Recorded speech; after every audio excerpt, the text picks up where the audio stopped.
നിന്ന് കൊടുത്തേച്ചാൽ മതി അല്ലേ, അല്ലെങ്കിൽ ഞങ്ങൾ കൂടെ പതുക്കെ അങ്ങ് നിന്നാ മതി, കാര്യങ്ങൾ ആരും ചെയ്തോളും, കർത്താവ് ചെയ്തോളും. കർത്താവിനറിയാം ഞാൻ പോയി കഴിഞ്ഞാൽ ഇവന്മാര് പിന്നെ മഷി ഇട്ടാൽ ഇവന്മാരെ എത്തിക്കത്തില്ല. കാരണം എന്താ, ഇതുവരെ ആരുള്ളത് കൊണ്ടാണ് ഇവര് ഭയങ്കര ധൈര്യത്തെ നിന്നത്? കർത്താവ് ഉള്ളതുകൊണ്ട്. കർത്താവിനറിയാം ഞാൻ ഇവിടെ സ്വർഗാരോപണം ചെയ്ത് പോയി കഴിഞ്ഞാൽ ഇവന്മാർ അതിന് മുമ്പ് ഞാൻ പോകുന്നതിന് ഇവന്മാർ എന്ത് ചെയ്യും? സ്ഥലം വിടും. വിട്ടല്ലോ ഇല്ലേ? ഇവന്മാർ സ്ഥലം വിട്ടു. കർത്താവ് പിന്നെ എന്ത് ചെയ്തു? വന്നു. ഇവർക്ക് വന്ന് പ്രത്യക്ഷനായിട്ട് നമുക്കറിയാം യോഹന്നാന്റെ സുവിശേഷത്തിൽ നമ്മളത് വായിക്കുന്നുണ്ട്. പത്രോസിനെ അവിടെ വെച്ച് കർത്താവ് ചെയ്തു, ബലപ്പെടുത്തി. ശിമോന്റെ മകനായ പത്രോസിനെ ഇവരിൽ അധികമായി തന്നെ നമ്മളിവിടെ ചിന്തിച്ച ഒരു വിഷയമാണ്. സ്നേഹിക്കുന്നു എന്നൊക്കെ 3 പ്രാവശ്യം ചോദിച്ചപ്പോഴാണ് പത്രോസിന് ബുദ്ധി തെളിഞ്ഞത്. പത്രോസ് പൊട്ടിക്കരഞ്ഞു അല്ലേ? അവിടെ വെച്ച് പത്രോസിനെ ദൈവം എന്ത് ചെയ്തു? ബലപ്പെടുത്തി. ആ ബലത്തോടെ പത്രോസ് ഒരു പോക്കം കൊണ്ടങ്ങ് പോയി. നമുക്കറിയാം യഹൂദന്മാരെ കണ്ടാൽ വാളില്ലെങ്കിൽ അവൻ നിൽക്കത്തില്ല. കാരണം ഈ ബലത്തിനാണല്ലോ പുള്ളി എന്തോ വെച്ചുകൊണ്ട് നടക്കുന്നത്, വാള്. കാരണം യേശുവിനെ പിടിക്കാൻ വന്ന പുള്ളി ഉടനെ പുള്ളി എന്ത് ചെയ്തു? വാളൂരി. ഈ വാള് കയ്യിലിരിക്കുന്നതോട് പുള്ളി ഭയങ്കര ധൈര്യമാണ്. ആര് വന്നാലും ഇവനെ എടുത്തെന്ത് ചെയ്യാം? പ്രയോഗിക്കാം. കർത്താവ് ഇവരെ വിട്ടു പോകുന്നതിനോടൊന്നും പത്രോസിന് വലിയ താല്പര്യമില്ലായിരുന്നു. കാരണം പത്രോസിന്റെ ഇവരുടെ കൂടെ കർത്താവ് ഉണ്ടെങ്കിൽ ഇവരുടെ ഒരു കാര്യത്തിനും ഒരു കുഴപ്പവും ഇല്ല. ടാക്സ് വരെ ആരടച്ചോളൂ? വായിച്ചിട്ടില്ല നിങ്ങള്? ടാക്സ് വരെ ആരാ അടച്ചത്? കർത്താവ് പറഞ്ഞു നീ പോയിട്ട് ചൂടായിട്ട് ഒരു മീനെ പിടിക്കണം. ആ മീനിന്റെ വായിക്കകത്തിട്ട് പൈസ ഇരിപ്പുണ്ട്. പൈസ എന്ന് പറഞ്ഞാൽ ഇന്നത്തെ കണക്കെന്ന് പറഞ്ഞു. അതെടുത്തിട്ട് നീ എന്ത് ചെയ്യണം?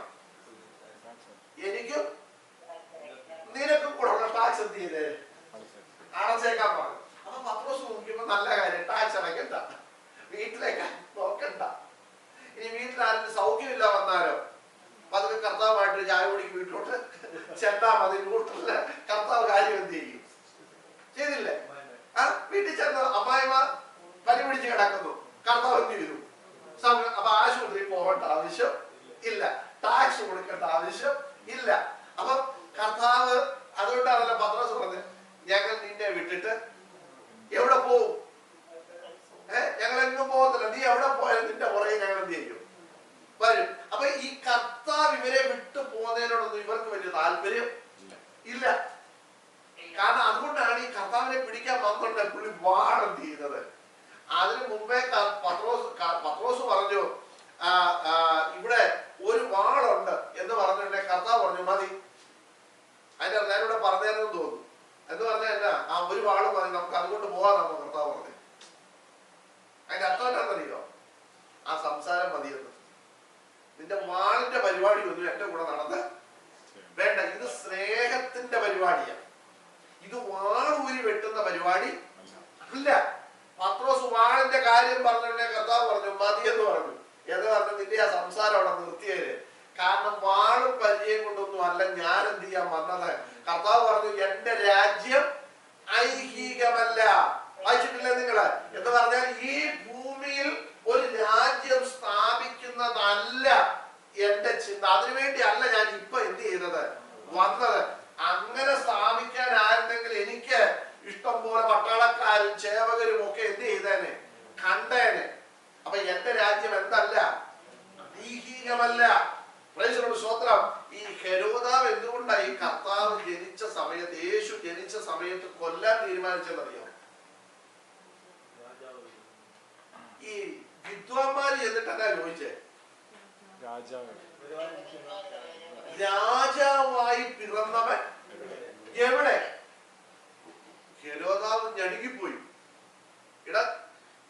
ഞാൻ പോലും രാജാവായിട്ടല്ല പറഞ്ഞത്. ആണോ? ആരെങ്കിലും രാജാവായിട്ട് പറഞ്ഞിട്ടുണ്ടോ? ഉണ്ടോ? രാജാവായിട്ട് ആരെങ്കിലും ഭൂമി ജനിച്ചിട്ടുണ്ടോ? ഇല്ല. ജനിച്ചു കഴിഞ്ഞ് ചാൻസ് കിട്ടി അവരാരായിട്ട് മാറുക? രാജാവായിട്ട് മാറുക. പക്ഷെ ഇവിടെ ഈ വിദ്വാൻ പ്രഭുക്കന്മാർ എന്നിട്ട് ഹെരോദാവിനോട് ചോദിക്കുകയാണ്, രാജാവായി പിറന്നവൻ എവിടെ? ഹെരോദാവിന് മനസ്സിലായി, എന്നെ കൂടാതെ ഒരു രാജാവ് ഇവിടെ എന്ത് ചെയ്തിട്ടുണ്ട്, ജനിച്ചിട്ടുണ്ട്. അവൻ എനിക്ക് അപകടമാണ്, ഭാര്യയായി തീരും. അതുകൊണ്ട് അവനെ എന്ത് ചെയ്യണം? കൊല്ലണം. ഹെരോദാവ് യേശുവിനെ കിട്ടാഞ്ഞത് കൊണ്ട് ആ പ്രായം നോക്കി സകല ആൺകുഞ്ഞുങ്ങളെ എന്ത് ചെയ്തു? കൊന്നുകളഞ്ഞു. പഴയ നിയമത്തിൽ നമ്മൾ വായിക്കുന്ന റാമയിൽ ഒരു നിലവിളി ഉയർന്നു, ഒരു കരച്ചിൽ കേട്ടു. നമ്മൾ പഴയ നിയമത്തിൽ വായിക്കുന്ന ഒരു ഭാഗമാണ്. പോകട്ടെ. അപ്പം ഈ കർത്താവ് ഇവരെ വിട്ടു പോകാനൊന്നും പത്രോസ് ആഗ്രഹിക്കുന്നില്ല. കാരണം പത്രോസിന് ഈ കർത്താവിന്റെ കൂടെ നടന്ന അത്ഭുതങ്ങളൊക്കെ കണ്ട് ആദ്യം ഈ 5 അപ്പവും 2 മീനും കൊണ്ടൊക്കെ 5000 പേരെ പോഷിപ്പിച്ചപ്പോഴ് എത്ര കൊട്ട അധികം വന്നേ? 12 കൊട്ട. എന്റെ ചിന്ത ഞാൻ പറയാം, 12 പേർക്ക് ഓരോ കൊട്ട കൊടുത്തിട്ട് പറഞ്ഞു, എന്ത് ചെയ്തു? പറഞ്ഞു. നോക്കിയേ, ഒരു കൊട്ട അപ്പവും ഒരു കൊട്ട മീനും, അല്ല ഒരു കൊട്ടയ്ക്കകത്ത് അപ്പവും മീനും, ഇങ്ങനെ 12 പേർക്ക്. കാരണം ഈ 6 പേർക്ക് കൊടുത്താൽ ഇവരെന്ത് ഉണ്ടാവും? അവിടെ പ്രശ്നം ഉണ്ടാവും. 12 കൊട്ട നിറച്ചെടുത്തിട്ട് കർത്താവ് ഓരോരുത്തരും എന്ത് ചെയ്തു? കൊണ്ടുവയ്ക്കണം. പത്രോസ് നോക്കിയ നല്ല പരിപാടി, അത്ഭുതവും നടന്നു, വീട്ടിലേക്കുള്ള പരിപാടി എന്ത് ചെയ്തു? ഒത്തു, അല്ലേ? അപ്പൊ ഈ പത്രോസിനെ സംബന്ധിച്ച് ഈ കർത്താവ് സ്വർഗത്തിലോട്ട് പോകുന്നതിനോടൊന്നും വലിയ താല്പര്യമില്ല, ഞങ്ങളുടെ കൂടെ തന്നെ. കാരണം അതുകൊണ്ടാണല്ലോ അതിന്റെ തെളിവ് ഞാനിത് വെറുതെ തമാശ പറയുന്നതല്ല, എന്റെ കുറെ ചിന്ത പറയുന്നതല്ല, അതിന് തെളിവ് ഞാൻ ബൈബിളിൽ തരാം. മറുപോലെ ചെന്നപ്പോ പത്രോസ് എന്നാ പറഞ്ഞു? കർത്താവ് അവിടെ വന്ന് മോശ ഏലിയാവും ഒക്കെ വന്നതൊക്കെ കണ്ടു കഴിഞ്ഞപ്പം ഈ പത്രോസിന് ഭയങ്കര സന്തോഷമായി. പത്രോസ് പറഞ്ഞു, കർത്താവ് നമ്മൾ ഇവിടെ ഇരിക്കുന്നത് നല്ലത്, ഞാനൊരു 3 കുടിലുണ്ടാക്കാം, നമുക്ക് ഇവിടെ എന്ത് ചെയ്യാം, അങ്ങ് കൂടാം, അല്ലേ? അപ്പൊ ഈ പത്രോസിന്റെ ആഗ്രഹം കർത്താവിന്റെ കൂടെ ഇങ്ങനെ ഇരിക്കാം. പറഞ്ഞുപോലെ ചെന്നപ്പോൾ അവിടെ മോശയോ ഏലിയാവിനെയും കാണുന്നു, യേശുവിന്റെ രൂപമൊക്കെ മാറി. ഇതെല്ലാം കൂടെ കണ്ടപ്പോഴേ പത്രോസ് ഒന്നുകൂടെ സന്തോഷമായി. കൊള്ളാം, നമുക്ക് ഇവിടെ എന്ത് ചെയ്യാം, 3 കൂടാരക്കുടിലൊക്കെ ഉണ്ടാക്കി, അല്ലെ കൂടാരമൊക്കെ അടിച്ച് നമുക്ക് ഇവിടെ തന്നെ എന്ത് ചെയ്യാം, കൂടാ. അപ്പൊ നോക്കിയേ, കർത്താവ് ഇവരെ വിട്ടുപോകുന്നതിനോടൊന്നും വലിയ താല്പര്യം ഇവർക്കില്ലായിരുന്നു. അതാ ഞാൻ അങ്ങനെ പറഞ്ഞത്. അപ്പൊ ഇത് ചുമ്മാ ഞാൻ തമാശക്ക് പറഞ്ഞതല്ല, ബൈബിളിൽ തെളിവുണ്ട്. എന്നാൽ കർത്താവ് വന്നത് ഇവിടെ ഇവരുടെ കൂടെ കൂടി കുടിലുണ്ടാക്കി അപ്പം നിന്നും കഴിയാനാണ്? അല്ല. കർത്താവ് വന്നതിന് ഉദ്ദേശമുണ്ട്, ഒരു പ്രത്യേക ടൈമുണ്ട്. ആ ടൈമിന് കർത്താവ് എന്ത് ചെയ്യും? തിരിച്ചു പോകും. ഇനി ഒരു ടൈം വെച്ചിട്ടുണ്ട്, കർത്താവ് എന്ത് ചെയ്യും? മടങ്ങി വരും. സ്വത്രം നോക്കിയേ, അതിനു മുൻപ് പത്രോസിനെയൊക്കെ കർത്താവ് ഒന്ന് ബലപ്പെടുത്തി. സ്വത്രം ബലപ്പെടുത്തി. കർത്താവിന് മനസ്സിലായി, ഞാൻ എത്ര ബലപ്പെടുത്തി, വാക്കുകൊണ്ട് ഇവരെ ബലപ്പെടുത്തി പോയാലും യുവമാരെന്ത് ചെയ്യും? നിസാര വിഷയത്തിന് മുമ്പിൽ യുവമാര് തളർന്നു പോകുന്ന പുള്ളികളാണ്. അതുകൊണ്ട് കർത്താവ് പറഞ്ഞു, ഞാൻ പോകുന്ന നിങ്ങൾക്ക് നൽകത, ഞാൻ പോകാൻ ഞാൻ കാര്യസ്ഥൻ എന്ന പരിശുദ്ധാത്മാവ് നിങ്ങളുടെ അടുക്കിലേക്ക് എന്ത് ചെയ്യത്തില്ല, വരത്തില്ല. അങ്ങനെ കർത്താവ് പറഞ്ഞു, പരിശുദ്ധാത്മാവിനായിട്ട് നിങ്ങൾ എന്ത് ചെയ്യണം, കാത്തിരിക്കണം. അവർ കാത്തിരുന്നു. പരിശുദ്ധാത്മാവരുടെ മേൽ വന്നു കഴിഞ്ഞപ്പോൾ അവർ ശക്തി പ്രാപിച്ചു. ആ ശക്തി പ്രാപിച്ചതിന്റെ ഏറ്റവും വലിയ തെളിവാണ് 2-ാം അധ്യായത്തിലെ പത്രോസിന്റെ പ്രസംഗം, അല്ലേ? പത്രോസ് യഹൂദന്മാരെ കാണുമ്പോൾ വാളില്ലെങ്കിൽ ഓടുന്ന പാർട്ടിയായിരുന്നു. പക്ഷെ ഈ പത്രോസ് ഇപ്പൊ അവിടെ എഴുന്നേറ്റ് ഒറ്റ പ്രസംഗം പ്രസംഗിച്ചു. നമ്മൾ 2-ാം അധ്യായത്തിൽ വായിക്കുന്നത്, ജനമെല്ലാം വന്നിട്ട് പറഞ്ഞു, ഇവന്മാര് പുതുവീഴ്ച കുടിച്ചിട്ട് നാടൻ ഭാഷയെ പറഞ്ഞ കള്ളു കുടിച്ചേച്ച് കിടന്ന് പിച്ചും പേയും പറയുമാണെന്ന് കൂടി വന്നവർ പറഞ്ഞപ്പോൾ പത്രോസ് പരിശുദ്ധാത്മാവിന്റെ ആ ശക്തി പത്രോസിന്റെ മേൽ അങ്ങോട്ട് വന്നിട്ട് പത്രോസ് ചാടി എഴുന്നേറ്റിട്ട് പറഞ്ഞു. അവിടെ നമ്മൾ വായിക്കുന്നത്, മറ്റ് 11 പേരോട് കൂടെ പത്രോസ് എന്ത് ചെയ്തു? അങ്ങനല്ലേ വായിക്കുന്നത്? എഴുന്നേറ്റ് നിന്നിട്ട് ഒറ്റ പ്രസംഗം അങ്ങോട്ട് പ്രസംഗിച്ചു. സ്വത്രം 2-ാം അധ്യായത്തിൽ പത്രോസിന്റെ പ്രസംഗമാണ്. ഭയങ്കര പ്രസംഗം. ഇതുവരെയും പത്രോസ് പറയാത്ത പല കാര്യങ്ങൾ പത്രോസ് കൊണ്ട് പ്രസംഗിക്കാൻ തുടങ്ങി. ഈ പ്രസംഗം കേട്ടപ്പോൾ നമ്മൾ വായിക്കുന്നത്, ഇത് കേട്ടിട്ട് അവർ ഹൃദയത്തിൽ കുത്തുകൊണ്ടു. എന്നിട്ട് ചോദിച്ചു, സഹോദരന്മാരായ പുരുഷന്മാരെ, രക്ഷ പ്രാപിക്കുവാൻ ഞങ്ങൾ എന്ത് ചെയ്യണം? നോക്കിക്കേ, പത്രോസിന്റെ പ്രസംഗം അത്രയ്ക്ക് സ്ട്രോങ് ആയിരുന്നു. അപ്പൊ നിങ്ങൾ ശ്രദ്ധിച്ചേ, പരിശുദ്ധാത്മാവിന്റെ ശക്തി വന്നു കഴിഞ്ഞപ്പോൾ പത്രോസിന് മനസ്സിലായി, ഈ പ്രസംഗിച്ചതൊന്നും ഞാനല്ല, പിന്നെ ആരാ? പരിശുദ്ധാത്മാവ്. നോക്കിക്കേ, ഇവിടെ ഒന്നാമത് പത്രോസ് സാക്ഷിയായിട്ട് നിന്നു, അല്ലേ? യേശുവിന്റെ സാക്ഷി. നിങ്ങൾ ശ്രദ്ധിക്കണം, 4 സുവിശേഷ ഭാഗങ്ങളിലും നമ്മൾ വായിക്കുന്നത് യേശുവിനെ അകലം വിട്ട് പിന്തുടർന്ന പത്രോസ്. 1. 2, യേശുവിന്റെ കൂടെ ഉള്ളവനാണെന്ന് 3 വ്യക്തികൾ പറഞ്ഞപ്പോൾ 3ാമത്തെ വ്യക്തി എടുക്ക് പുള്ളി എന്താ ചെയ്തേ?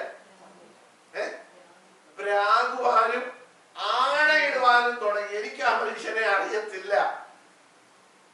പ്രാഗി എന്ന വലുത് എഴുതിയിരിക്കുന്നത്. പ്രാകുവാനും ആണയിടുവാനും തുടങ്ങിയവൻ. നോക്കിക്കേ, ഇതേ ആളുകളുടെ മുമ്പിൽ ഇപ്പൊ എഴുന്നേറ്റ് നിന്നു. ഈ ശക്തി എവിടുന്നാ വന്നത്? പരിശുദ്ധാത്മാവിന്റെ ശക്തി. നോക്കിക്കേ, ഇവിടെ അവിടെ സാക്ഷിയായിട്ട് നിൽക്കാൻ പേടിച്ച് ആണയിട്ടവൻ, പ്രാഗിയവൻ, ഇവിടെ ഇപ്പൊ ആരായിട്ട് നിൽക്കുക? സാക്ഷിയായിട്ട് നിൽക്കുക. അതാ കർത്താവ് പറഞ്ഞത്, പരിശുദ്ധാത്മാവ് നിങ്ങളുടെ മേൽ വരുമ്പോൾ നിങ്ങൾ ആരായിട്ട് മാറും? യേശുവിന്റെ സാക്ഷിയായിട്ട് മാറും. ദൈവമക്കളെ, ഞാൻ പറയട്ടെ, നമുക്ക് യേശുവിനെ കുറിച്ച് പറയാനോ ഞാൻ യേശുവിനെയാണെന്ന് പറയാനോ നമുക്ക് കഴിയാത്തത് എന്താണെന്ന് ചോദിച്ചാൽ നമ്മുടെ മേൽ ഈ പരിശുദ്ധാത്മാവ് വന്നിട്ടില്ല. നിങ്ങൾ ശ്രദ്ധിക്കണം, ഈ ആൾക്കാര് വന്നപ്പോഴവരെ പേടിച്ച് യേശുവിനെ തള്ളി പറഞ്ഞവരാര്? പത്രോസ്. കർത്താവ് നേരത്തെ പറഞ്ഞു, മോനെ പത്രോസെ, നീ കോഴി കൂന്നതിന് മുമ്പ് 3 പ്രാവശ്യം നീ എന്നെ എന്ത് ചെയ്യും? തള്ളി പറയുമെന്ന് പറഞ്ഞു. നോക്കിക്കേ, ഈ പത്രോസാണ് ആണയിടുകയും പ്രാകുകയും ചെയ്ത ഈ പത്രോസാണ് ഇവിടെ പരിശുദ്ധാത്മാവ് വന്നപ്പോൾ ഈ ജനത്തിന് മുമ്പിൽ എഴുന്നേറ്റ് സാക്ഷിയായിട്ട് നിൽക്കുകയാണ്. ഈ പത്രോസ് 1 പത്രോസ് ലേഖനത്തിൽ എഴുതി വെച്ചു, ഞങ്ങൾ അവന്റെ മഹിമ കണ്ട സാക്ഷികളാണെന്ന് പത്രോസ് അങ്ങോട്ട് എഴുതി വെച്ചു. ശ്രദ്ധിച്ചേ കുഞ്ഞുങ്ങളെ, ഇവിടെ ഈ പരിശുദ്ധാത്മാവിന് വേണ്ടി ഇവരെ തന്നെ ഏൽപ്പിച്ചു കൊടുത്തപ്പോൾ ഇവർ ചാടി ഓടിപ്പോയി അങ്ങ് അത്ഭുതം ചെയ്യാമെന്ന് പറഞ്ഞ് പോവുകയല്ല ചെയ്തത്. ഇവരാദ്യം എന്താ ചെയ്തത്? യേശുവിന്റെ സാക്ഷിയായിട്ട് നിന്നു.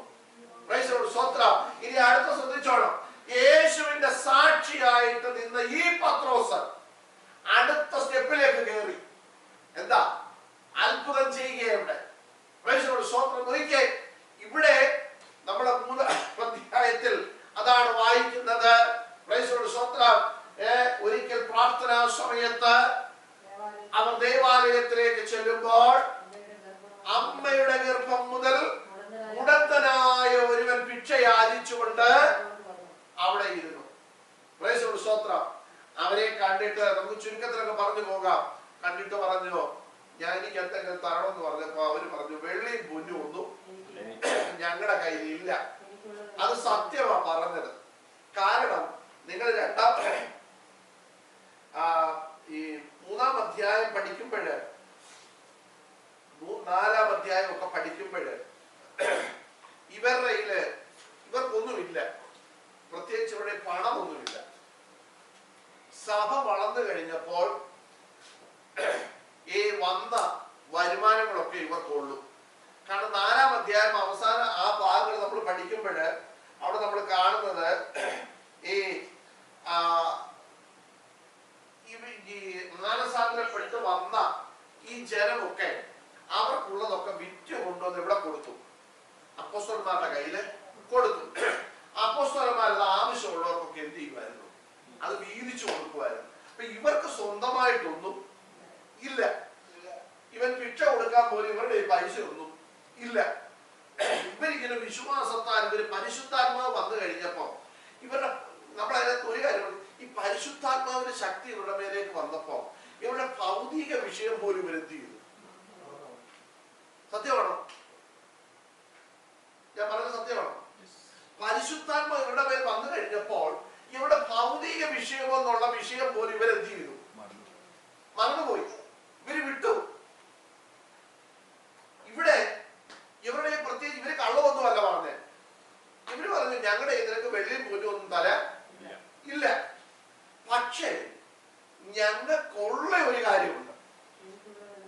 ഇതുവരെ വന്നവരൊന്നും നിനക്ക് തരാത്തതും നീ ഇതുവരെ കണ്ടിട്ടില്ലാത്തതും, എന്നാൽ നീ വലുതായിട്ട് വലിയ ആഗ്രഹിക്കുന്നില്ലെങ്കിലും ഞങ്ങൾക്കുള്ള നീ ഞങ്ങളോട് ഭിക്ഷ ചോദിച്ചല്ലോ, അതുകൊണ്ട് ആദ്യം ഞങ്ങൾ നിനക്ക് എന്ത് ചെയ്യാൻ പോവാ?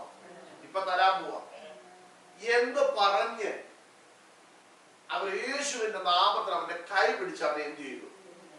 എഴുന്നേൽപ്പിച്ചു. ഇതാണ് സംഭവം നടക്കുന്നത്.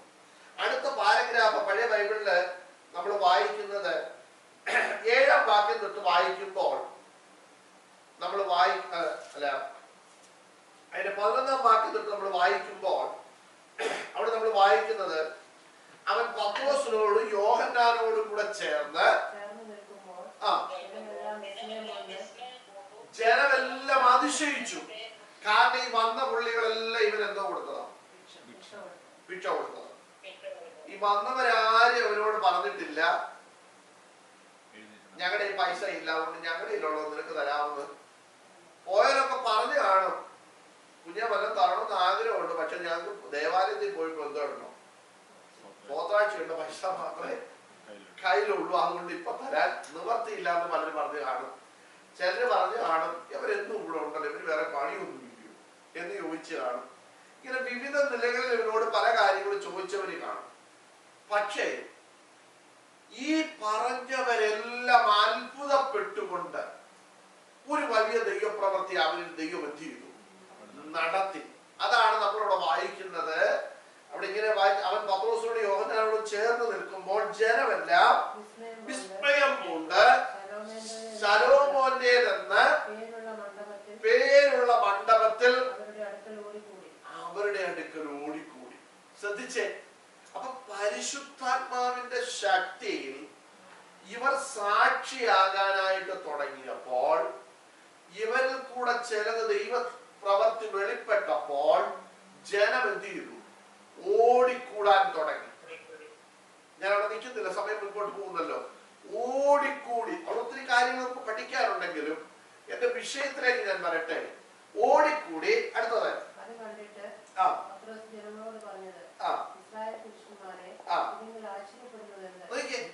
നിങ്ങൾ ഇനിയുള്ള ഭാഗം വളരെ ശ്രദ്ധിക്കണം കുഞ്ഞുങ്ങളെ, നിങ്ങൾ ശ്രദ്ധിക്കണം. ഇസ്രായേൽ പുരുഷന്മാരെ നിങ്ങൾ ഇതിങ്കൽ ആശ്ചര്യപ്പെടുന്നത് ഏതിങ്കൽ? ഏതിൽ ആശ്ചര്യപ്പെടുന്നതാണ് ചോദിച്ചേ?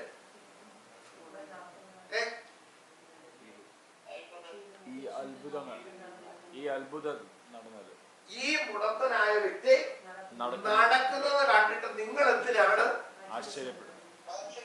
നിങ്ങൾ ഇംഗ്ലീഷ് ഇട്ടോണേ. നിങ്ങൾ എന്തിനാ ആശ്ചര്യപ്പെടുന്നത്? അടുത്തത് പത്രോസിന്റെ പറച്ചില ശ്രദ്ധിച്ചോണം. ഇത് ഞങ്ങളുടെ സ്വന്തം ശക്തി കൊണ്ടോ ഭക്തി കൊണ്ടോ എവനെ നടക്കുമാറാക്കിയെന്ന് കണ്ടോ? ശ്രദ്ധിച്ചേ, രണ്ട് കാര്യം ഇവിടെ പറഞ്ഞിട്ടുണ്ട്. ഒന്ന് സ്വന്തം ശക്തി, രണ്ട് ഭക്തി. അപ്പൊ നമ്മുടെ ഭക്തി കൊണ്ടും നമ്മൾ ഒന്ന് നമ്മുടെ സ്വന്തം കഴിവ്, ഒന്ന് നമ്മുടെ ആത്മീയത, അല്ലെ? ഭക്തി അതാണല്ലോ. ഈ രണ്ട് കാര്യവും പത്രോസ് എടുത്ത് അവിടെ പറഞ്ഞു. ഞങ്ങളുടെ സ്വന്തം ശക്തി കൊണ്ടോ ഞങ്ങളുടെ ഭക്തി കൊണ്ടോ എവനെ നടക്കുമാറാക്കി എന്ന പോലെ ഞങ്ങളെ നിങ്ങൾ ഇങ്ങനെ നോക്കുന്നത് എന്താ?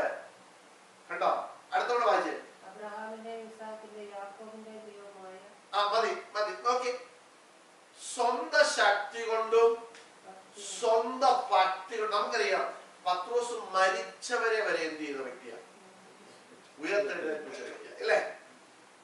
ഈ പത്രോസാണ് ഇവിടെ പറയുന്നത്, ഞങ്ങളുടെ സ്വന്തം ശക്തി കൊണ്ടോ സ്വന്തം ഭക്തിയുടെ വലിപ്പം കൊണ്ടോ ഒന്നുമല്ല ഞങ്ങൾ ഇത് ചെയ്തത്. സ്തോത്രം. അപ്പം ഈ ജനം അന്നും ഇന്നും അത്ഭുതം ചെയ്യുന്നവരെ എന്തായിട്ടാ കാണുന്നത്? കാരണം അതാണല്ലോ ഇവിടെ പറഞ്ഞേക്കുന്നത്, ഞങ്ങളുടെ സ്വന്തം ശക്തി കൊണ്ടോ ഭക്തി കൊണ്ടോ ഞങ്ങൾ ഇത് ചെയ്തതെന്ന പോലെ നിങ്ങൾ ഞങ്ങളെ എന്ത് ചെയ്തുകൊണ്ടിരിക്കും ഇപ്പൊ. അപ്പൊ ഈ ജനം, ഞാൻ നിങ്ങൾ ചിന്തിച്ചു, ഈ പത്രോസിലൂടെ ഇപ്പൊ എന്ത് പറഞ്ഞാലും ജനം എന്ത് ചെയ്യും?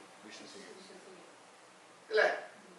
നമുക്കറിയാം ഒരിക്കൽ ഈ പൗലോസിനെയും ബർന്നബാസിനെയും ഇന്ദ്രനെന്നും ബുധനെന്നും ഒക്കെ എന്ത് ചെയ്തു? നിങ്ങൾ വായിച്ചിട്ടില്ലേ? വിളിച്ചു. എന്നിട്ട് കൊണ്ടുവന്ന് വലിയ പൂമാലയൊക്കെ അങ്ങോട്ട് ഇടാൻ തുടങ്ങി. പൗലോസ് നിലവിളിച്ചു പറഞ്ഞു, എന്റെ പൊന്നു സഹോദരങ്ങളെ, ഞങ്ങള് സാധാരണ മനുഷ്യരാണ്. നിങ്ങൾ വിചാരിക്കുന്ന പോലെ ഞങ്ങൾക്ക് വലിയ കഴിവൊന്നും ഇല്ല. നിങ്ങൾ ശ്രദ്ധിക്കണം, ഇവിടെ നമ്മൾ തെറ്റിപ്പോകുന്ന ഒരു ഭാഗമായിട്ട്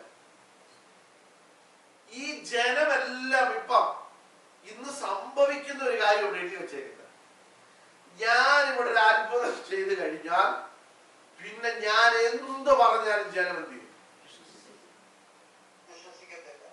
എന്ത് മണ്ടത്തരം പറഞ്ഞാലും കേൾക്കും. ആ ഇല്ലേ? ഇന്ന് അതല്ലേ സംഭവിക്കുന്നത്. ഇനി എനിക്കെതിരെ ആരെങ്കിലും എന്തെങ്കിലും ഒരു പോസ്റ്റ് ഇട്ടാൽ ഞാനൊന്നും ചെയ്യണ്ട, പിന്നെ ആരാ ചെയ്യുന്നത്? നിങ്ങൾ എന്ത് ചെയ്തോളൂ? അങ്ങ് ഏറ്റെടുത്തോളൂ. ഫാൻസ്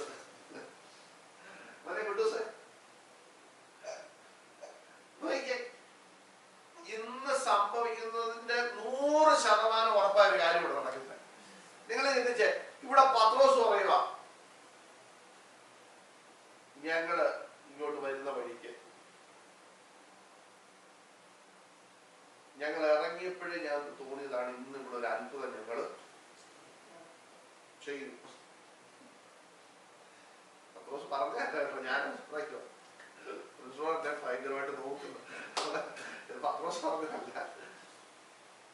പിന്നെ ഞങ്ങൾ ഇവിടുന്ന് നേരെ അടുത്ത സ്ഥലത്തേക്ക് പോവുകയാണ്. അവിടെയും ഭയങ്കര അത്ഭുതങ്ങളൊക്കെ ദൈവം ചെയ്യാൻ പോവുകയാണ്. ഞങ്ങൾ അങ്ങോട്ട് പോവാണ്. നിങ്ങൾക്ക് താല്പര്യമുള്ളവർക്കൊക്കെ എന്ത് ചെയ്യാം, വരാം. ഇതങ്ങനാണല്ലോ. അതാണ് നോക്കി ദൈവമക്കൾ. അതായത് നമ്മുടെ ഹിൽസൈഡ് കമ്മ്യൂണിറ്റി സെന്റർ എനിക്ക് ഓർമ്മയുണ്ട്. ഈ റോമാലേഖനം 1-ാം അധ്യായത്തിൽ നമ്മൾ ഇങ്ങനെ ഒരു വാക്യം വായിക്കുന്നുണ്ട്, അവർ അക്ഷയനായ ദൈവത്തിന്റെ തേജസ്സിനെ, ക്ഷയമുള്ള മനുഷ്യൻ, നാൽക്കാലി, ഇഴജാതി എന്നിവയുടെ രൂപസാദൃശമാക്കി മാറ്റിക്കളഞ്ഞു. നിങ്ങൾക്ക് ആർക്കും ഓർമ്മ? ഞാൻ കൂടെ പഠിപ്പിച്ചായിരുന്നു വന്നയാഴ്ച. കുട്ടൂസ് ഓർമ്മയുണ്ടോ? നിങ്ങൾ ശ്രദ്ധിക്കണം, നിങ്ങൾ ഒന്നുകൂടെ ശ്രദ്ധിച്ചോണം. ഈ പിശാചിന്റെ ആഗ്രഹം എന്തായിരുന്നു? കാരണം പിശാചിന്റെ ആഗ്രഹം എന്തായിരുന്നു? അന്നും ഇന്നും പിശാചിന്റെ ആഗ്രഹമല്ല, വർഷിപ്പ് ആർക്ക് കിട്ടണം? ആരാധന ആർക്ക് കിട്ടണം? പിശാചിന് കിട്ടണം, അല്ലേ? കാരണം പിശാച് ദൈവമാകാൻ ആഗ്രഹിച്ചു. അതിന്റെ ഉദ്ദേശം എല്ലാവരും ദൈവത്തെ എന്ത് ചെയ്യുക? സൃഷ്ടാവായ ദൈവത്തെ എല്ലാവരും ആരാധിക്കുന്നത്. അപ്പൊ ദൈവമായി കഴിഞ്ഞാൽ ഇത് ആർക്കാ കിട്ടുന്നത്?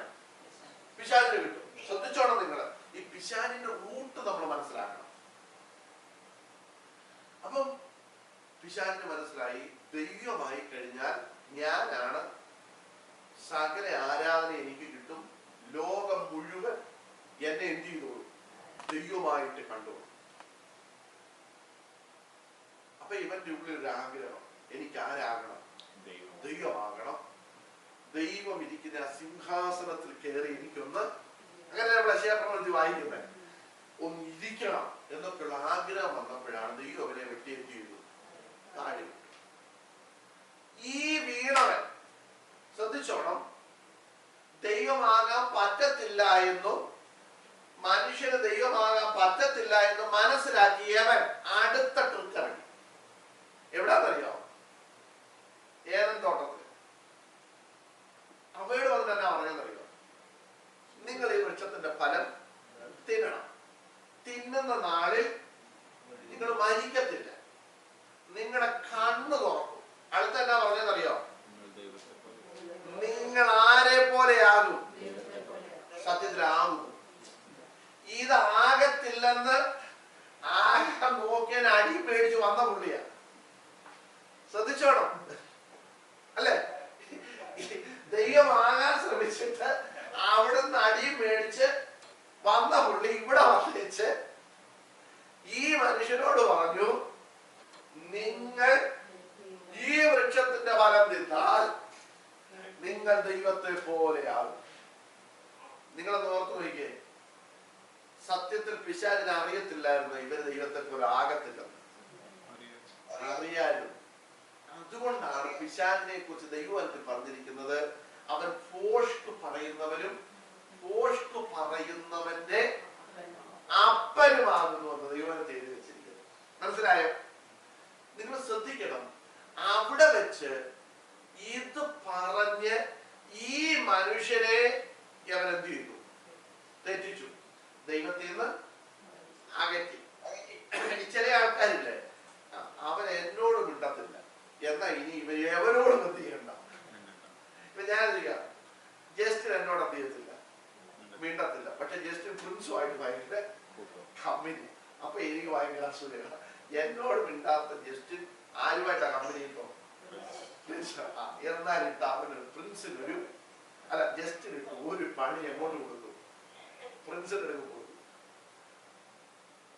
അപ്പൊ പ്രിൻസ്, ഞാൻ ഉദാഹരണം പൊന്നു വാസ, എനിക്ക് അറിയത്തില്ല പുള്ളി ഇങ്ങനെയുള്ള, ഞാൻ ഇനി ഒരു അകൽച്ച വെച്ച് എന്ത് ചെയ്യത്തോളൂ, തിക്കാത്തോളൂ. ആശ്വാസമായി അല്ലെ? അപ്പൊ എനിക്ക് ഭയങ്കര ആശ്വാസമാണ്. എനിക്ക് പറ്റാത്ത കാര്യം അവിടെ എന്ത് ചെയ്യരുത്, നടക്കരുത്. ഇതായിരുന്നു പിശാചിന്റെ ട്രിക്ക്. പിശാചിന് ദൈവമാകാൻ പറ്റിയില്ല.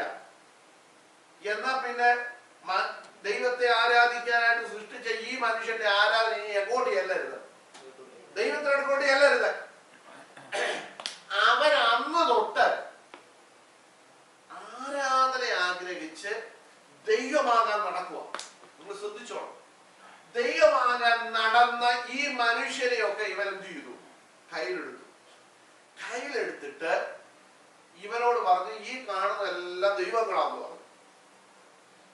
അതാണ് നമ്മൾ വായിച്ചത് റോമാലേഖനം 1-ാം അധ്യായത്തിൽ നമ്മൾ വായിച്ചത്. അക്ഷയനായ ദൈവത്തിന്റെ തേജസ്സിനെ എന്ന് പറഞ്ഞാൽ ക്ഷയിക്കാത്ത, മരണമില്ലാത്ത, മാറ്റമില്ലാത്ത, ആദിയും അന്തവുമില്ലാത്ത സർവശക്തനായ ദൈവത്തിന്റെ തേജസ്സിനെ. നമുക്കറിയാം, മനുഷ്യനെ സൃഷ്ടിച്ചപ്പോൾ ദൈവത്തിൽ നമ്മൾ വായിക്കുന്നു, അവർ നഗ്നരായിരുന്നു, പക്ഷേ അവർ നഗ്നരെന്നവർക്ക് തോന്നിയില്ല. അങ്ങനെ നമ്മൾ വായിക്കുന്നത്, നഗ്നരെന്ന് തോന്നിയില്ല. അപ്പൊ പിന്നെ എന്നായിരുന്നു? ദൈവത്തിന്റെ തേജസ് അവരെ എന്ത് ചെയ്തു? മൂടിയിരുന്നു. അപ്പൊ നോക്കിക്കേ, ഈ തേജസ്സിൽ ആണ് മനുഷ്യനെ എന്ത് ചെയ്യുന്നത്? സൃഷ്ടിച്ചെടുത്തത്. നോക്കിക്കേ, മനുഷ്യനെ സൃഷ്ടിച്ചു. അവനെ ആദ്യം പെറ്റിക്കോട്ടും നിക്കറും ഉടുപ്പും മേടിച്ചു കൊടുക്കുന്നതിന് മുൻപേ ദൈവം എന്നാ ചെയ്തേ? തേജസ് കൊണ്ട് അവനെ അങ്ങ് ചുറ്റി. എന്ന് പറഞ്ഞാൽ അവന് നഗ്നത തോന്നിയില്ലെന്ന് പറഞ്ഞതിന്റെ അർത്ഥം എന്താണെന്നറിയോ? എന്താ? അവന് നഗ്നത തോന്നിയില്ല, നഗ്നരെന്ന് അവർക്ക് തോന്നിയില്ലെന്ന് പറഞ്ഞതിന്റെ അർത്ഥം എന്നാ?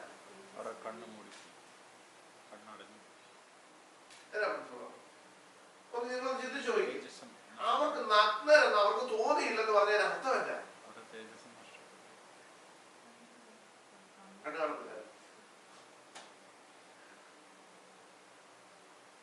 നിങ്ങൾ ചിന്തിച്ചു നോക്കി.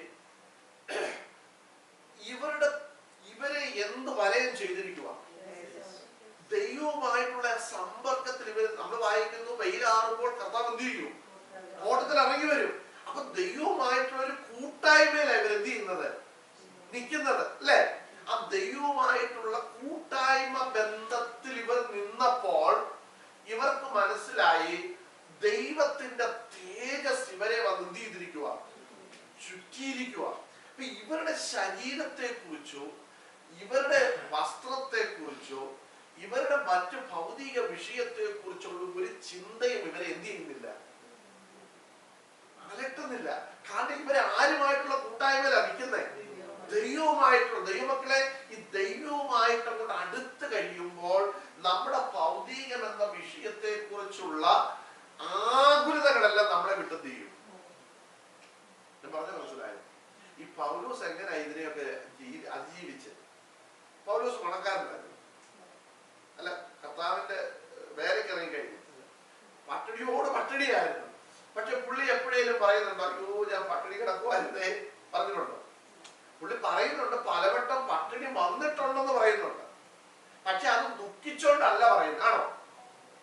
നിങ്ങൾ വായിച്ചിട്ടില്ലേ? അതോ ജസ്റ്റ് പൗലോസ് ദുഃഖിച്ചോണ്ട് പറയോ ഞാൻ പലവട്ടം പട്ടിണി കിടന്നേ? അതാണോ പറയുന്നത്?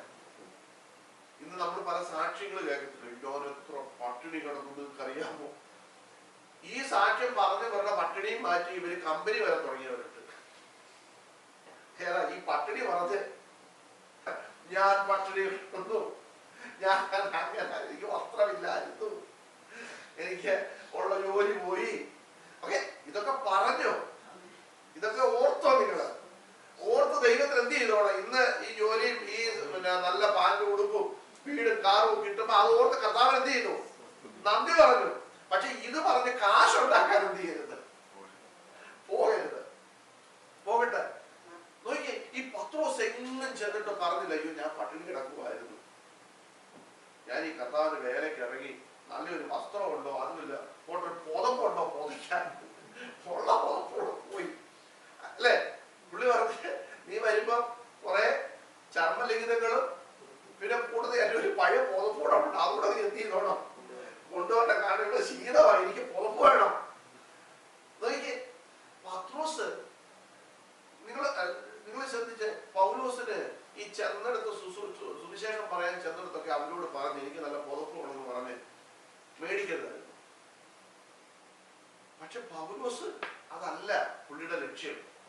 നിങ്ങൾക്കറിയാമോ, ബിസ്ലറി എന്ന് പറയുന്ന കമ്പനിയുടെ വാട്ടർ മാത്രം വേണമെന്ന് പറഞ്ഞ് രാത്രി ഓട്ടോ വിളിച്ച് പാവം വിശ്വാസികളെ ഓടിച്ച പ്രാസംഗികർ ഇന്ന് ജീവിക്കുന്ന ലോകത്തിലാണ് നമ്മൾ ജീവിക്കുന്നത്. ഞാൻ പറഞ്ഞ പേരെടുത്ത് ഞാൻ പറയാം.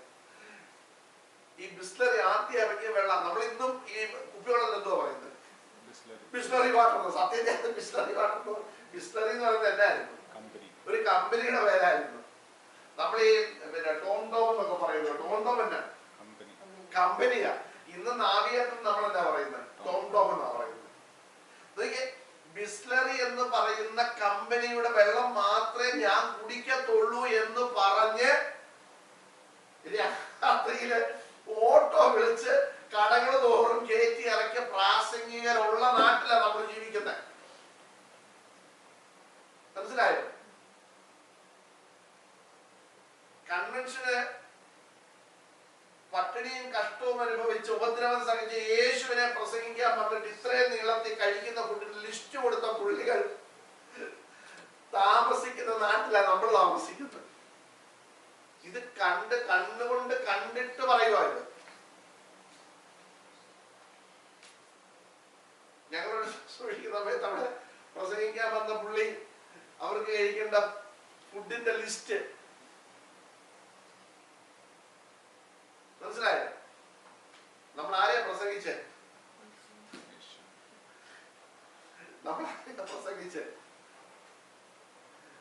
പ്രസംഗിച്ച് കഴിയുമ്പോ നമുക്ക് വേണ്ട എന്താ? ലിസ്റ്റിനകത്ത് പറഞ്ഞിരിക്കുന്ന ഫുഡ്. അങ്ങനെയുള്ള നാട്ടിലാണ് നമ്മളൊക്കെ ജനിച്ചു വളർന്നത്.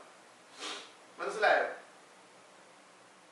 ഇവിടെ പൗലോസിന് ചർമ്മലിഖിതം, സോറി, തന്റെ പുതപ്പ് ഞാനവിടെ വെച്ചേച്ച് മറന്നുപോയി. എനിക്ക് തണുപ്പിനൊരു പുതപ്പ് വേണമെന്ന് പറഞ്ഞ് എന്ത് ചെയ്യായിരുന്നു? മേടിക്കായിരുന്നു, മേടിപ്പിക്കാമായിരുന്നു അല്ലേ? പക്ഷെ പൗലോസ് എന്ത് ചെയ്തില്ല? പൗലോസ് നീ അതിങ്ങ് എടുത്തുകൊണ്ട് വരണമെന്ന് പറഞ്ഞു. എനിക്കത് മതി. ശ്രദ്ധിക്കണം, ഇവിടെ നമ്മൾ പറഞ്ഞു വന്നത് ഈ പത്രോസിന് എന്തു പറഞ്ഞാലും ഇപ്പൊ അവിടെ എന്ത് ചെയ്യും? നടക്കും. കാരണം ഇന്ന് പത്രോസിനെ ഇവർ കാണുന്നത് ആരായിട്ടാ? പത്രോസിനെ യോഹന്നാനെ കാണുന്നത് ആരായിട്ടാ? ദൈവത്തെ പോലെ. നോക്കിക്കേ, ദൈവമാകാൻ നിന്ന ഈ പിശാചിന്റെ തന്ത്രം ഇവൻ നാളുകളായിട്ട്, കാലങ്ങളായിട്ട്, മനുഷ്യന്റെ സൃഷ്ടി മുതൽ ഇവൻ ദൈവമാകാൻ ശ്രമിച്ചുകൊണ്ടിരുന്ന ഇവന് ദൈവമാകാൻ പറ്റിയില്ല. അതുകൊണ്ട് ഇവൻ എന്ത് ചെയ്തു? മനുഷ്യനെ കയ്യിലെടുത്തു, മനുഷ്യനെ ദൈവങ്ങളാക്കി. എന്നിട്ട് ഇവൻ അതിനകത്തോട്ട് കയറി. ഈ മനുഷ്യദൈവങ്ങളുടെ ഉള്ളിലിരിക്കുന്ന ആരാ? പിശാച്. ആരാധന ആർക്കാ ഇപ്പൊ കിട്ടുന്നത്? കഴിഞ്ഞ ദിവസം നിങ്ങൾ കണ്ടില്ലേ, എവിടെ ഉത്തർപ്രദേശില് ഒരു മനുഷ്യ ദൈവം, എത്ര പേര് അവിടെ പോയി പുള്ളിയുടെ ഉപദേശം കേൾക്കാൻ പോയിരുന്ന? എത്ര? 240 പേര് ടിക്കറ്റും തിരക്കിനോടൊക്കെ വിട്ട് മരിച്ചത്. സാധാരണ ഒരു പോലീസ് കോൺസ്റ്റബിൾ ആയിട്ടിരുന്ന വ്യക്തി ഇന്ന് അദ്ദേഹത്തിന്റെ ഉപദേശം കേൾക്കാൻ ലക്ഷങ്ങളാണ് കൂടുന്നത്. ഒത്തിരി മനുഷ്യ ദൈവങ്ങൾ നമ്മുടെ നാട്ടിലും നമ്മുടെ ഇന്ത്യയിലും ഒക്കെ ആയിട്ടുണ്ടായി, ഇല്ലേ? നിങ്ങൾ ചിന്തിച്ചേ, വചനം വ്യക്തമായി പറയുകയാണ്, അക്ഷയനായ ദൈവത്തിന്റെ തേജസ്സിനെ അവർ ക്ഷയമുള്ള മനുഷ്യൻ, നാൽക്കാലി, ഇഴജാതി എന്നിവയുടെ രൂപസാദൃശ്യമാക്കി മാറ്റിക്കളഞ്ഞു. നോക്കിക്കേ, നിങ്ങൾ നോക്കിക്കേ, നമ്മുടെ നാട്ടിൽ ഈ പറഞ്ഞ സാധനം എല്ലാം ദൈവങ്ങളില്ല. ഈ പറഞ്ഞ സാധനങ്ങളല്ല, ഇതിലേതെങ്കിലും ഒരെണ്ണത്തിനെ തൊടാൻ പറ്റൂ? ഒരെണ്ണത്തിനെ തൊട്ടാൽ അന്ന് ദേശം കത്തും. ആ പരുവത്തിലായി. നിങ്ങൾ ശ്രദ്ധിക്കണം, ഇതിനകത്തോട് ഇപ്പൊ ആരാ ദൈവമായത്? ഇഴജാതി വരെ നമുക്ക് ദൈവമായിരുന്നു, അല്ലേ? നമ്മുടെ നാട്ടില്, നമുക്കല്ല, നമ്മുടെ നാട്ടില് ഇതിനകത്തൂടെ എല്ലാം ആര് കേറി? പിശാച് കേറി. നമ്മൾ അറിഞ്ഞില്ല, മനുഷ്യനും അറിഞ്ഞില്ല. കാരണം ഈ മനുഷ്യന്റെ ഒരു സങ്കല്പത്തിൽ ഞാനിവിടെ ചോദിച്ചതാണെന്ന് എനിക്ക് ഓർമ്മയുണ്ട്. പിശാച് എങ്ങനെ ഇരിക്കുവോ? സുന്ദരനായിട്ടാണോ ഇരിക്കുന്നത്? ആണോ മനസ്സിലാക്കുക? പിശാച് എന്ന് പറയുമ്പോഴേ നമ്മുടെ മനസ്സിൽ വരുന്ന രൂപമായതാ, വല്ലാതെ വികൃതമായ ഒരു രൂപമാണ് നമ്മുടെ മനസ്സിൽ വരുന്നത്, അല്ലേ? അങ്ങനെയുള്ള ഒരു രൂപം നേരിട്ട് വന്നാൽ ആരെങ്കിലും ആരാധിക്കും? കല്ലറിൽ ഓടിക്കും, അല്ലേ? അതും അവനറിയായിരുന്നു. അവനതുകൊണ്ട് എന്ത് ചെയ്തു? പിശാചെന്നും പറഞ്ഞ് എങ്ങും അവൻ എന്ത് ചെയ്തിട്ടില്ല, വന്നിട്ടില്ല. നിങ്ങൾ മനസ്സിലാക്കണം, വചനം മനസ്സിലാക്കണം. പിശാചെന്ന് പറഞ്ഞ അവൻ എങ്ങും എന്ത് ചെയ്തിട്ടില്ല, വന്നിട്ടില്ല. അവൻ ഏതെങ്കിലുമൊക്കെ രൂപത്തിലെ എന്ത് ചെയ്തിട്ടുള്ളൂ, വന്നിട്ടുള്ളൂ. ഏതൻ തോട്ടത്തിൽ അവൻ എങ്ങനെ ചെന്നു? പാമ്പായിട്ട് ചെന്നു. നോക്കിക്കേ, ശമൂവേൽ പ്രവാചകനെ വരുത്തി തരണമെന്ന് പറഞ്ഞു. പുള്ളി ആരായിട്ട് അവിടെ ചെന്നു? ശമൂവേൽ പ്രവാചകനായിട്ട് പുള്ളി അവിടെ കയറി എന്ത് ചെയ്തു? ചെന്നു. ദൈവം പറഞ്ഞു, വെളിച്ചപ്പാടത്തിൽ വിളിച്ച ഉടനെ പുള്ളി ആടി എന്ത് ചെയ്തു? വന്നു. ശൗലിന്റെ മരണത്തെ കുറിച്ച് ദൈവത്തെ എഴുതി വെച്ചിരിക്കുന്ന അവൻ വെളിച്ചപ്പാടത്തിന്റെ അടുക്കൽ പോയതൊരു കാരണമായി അവൻ മരിച്ചത്. ദൈവത്തെ എഴുതി വെച്ചിരിക്കുന്ന ശ്രദ്ധിച്ചേ, ഇവൻ ദൈവമായിട്ട്, ഇവൻ പിശാചായിട്ട് എങ്ങും വന്നിട്ടില്ല. യവൻ മനുഷ്യനായിട്ട് വന്നു. നമ്മുടെ ഇടയിൽ തന്നെ അവൻ എന്ത് ചെയ്തു? ഈ കർത്താവിനെ കുറിച്ച് നമ്മളതല്ലേ, അവൻ കർത്താവ് നമ്മുടെ ഇടയിൽ വാർത്തു എഴുതിയേക്കുന്ന പോലെ യവനും എന്ത് ചെയ്തു? മനുഷ്യർക്കകത്ത് കയറി ദൈവമായിട്ട് നമ്മുടെ ഇടയിൽ തന്നെ പുള്ളി എന്ത് ചെയ്തു? വാർത്തു. ഇല്ലേ? നമ്മുടെ ഒക്കെ അടുത്ത്, ഞങ്ങളുടെ അടുത്ത് ഭയങ്കര ഒരു അമ്മയുണ്ട് ദൈവം, അമൃതാനന്ദമയി എന്ന് പറഞ്ഞു. ഞങ്ങളുടെ അടുത്താ പുള്ളി ഭയങ്കര ദൈവം, വേൾഡ് ഫേമസ് ദൈവം. ബാംഗ്ലൂർ ഉണ്ടായിരുന്നു, നിങ്ങൾക്കൊക്കെ അറിയാം. ആരാ? സായിബാബ. വേറെ ശ്രുതി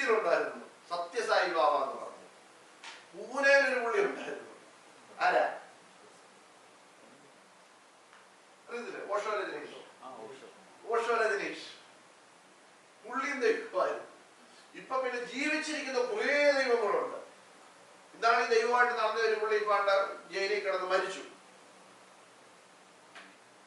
നോക്കി, പിന്നെ ഇപ്പൊ തമിഴ്നാട്ടിൽ നിന്ന് ഒരു ദൈവം പോയി ഒരു ഐലൻഡ് മേടിച്ച് അവിടെ ഇപ്പൊ പുള്ളി ദൈവമായിട്ടിരിക്കുവോ? നോക്കി, അപ്പൊ ഇതിനകത്തുകൂടെ ഇവൻ എന്ത് ചെയ്തു? ദൈവമായിട്ട് മാറി. ഇവന്റെ എക്കാലത്തെ ആഗ്രഹം ഇവനെ ആരാധിക്കണം, ഇവൻ ആരാധന ലഭിക്കണം. ഇതായിരുന്നു ദൈവമക്കളെ. അത് വ്യക്തമായിട്ട് ഇന്ന് നമ്മുടെ ഇടയിലും പുള്ളി അത് സ്ഥാപിച്ചു. എങ്ങനെ?